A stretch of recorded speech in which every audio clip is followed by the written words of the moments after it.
Hi, I'm Dana. I was born and raised in New York City. Greek-American parents, upbringing, a lot of tradition. I went to an all-girls private school growing up. Went off to college, as was expected of me. But after the first year there, I just felt like I was away from home. I was only 17 years old. I didn't feel like I belonged there. And I actually guess I always felt a little bit like I didn't belong anywhere. So I always felt like I was a little bit different. Always loved so much by my mother, but just felt really different. So when I came home from college, I had some experience in drugs. I smoked pot when I was younger, and I drank everything, you know, smoking weed and drinking, everyone did in college. But when I came home, I met somebody, and his brother gave him heroin, and he was snorting it, and I wanted to try it.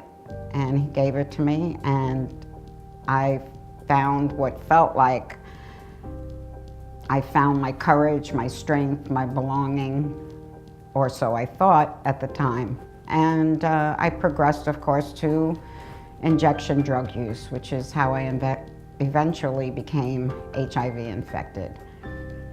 By the time I was diagnosed, I was really ill. I had almost 105 fever.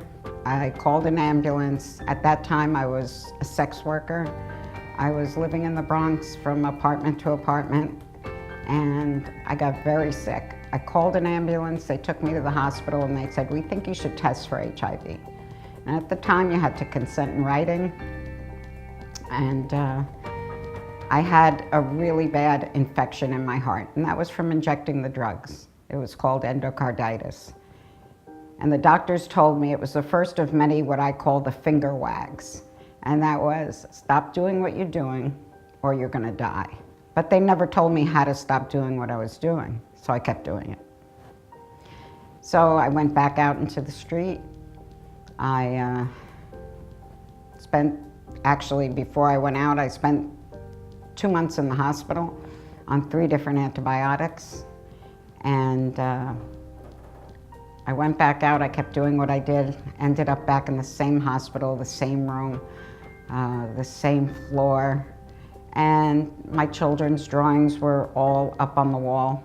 I have 3 daughters, and they're grown and beautiful and healthy and wonderful.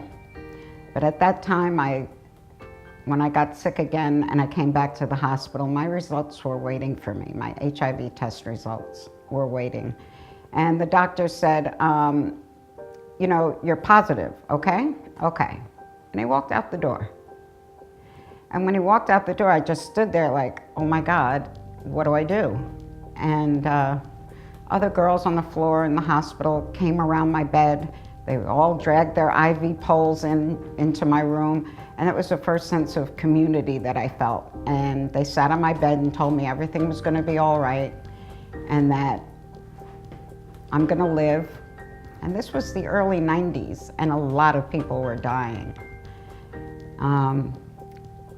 I lived, and I feel like I lived to do this work.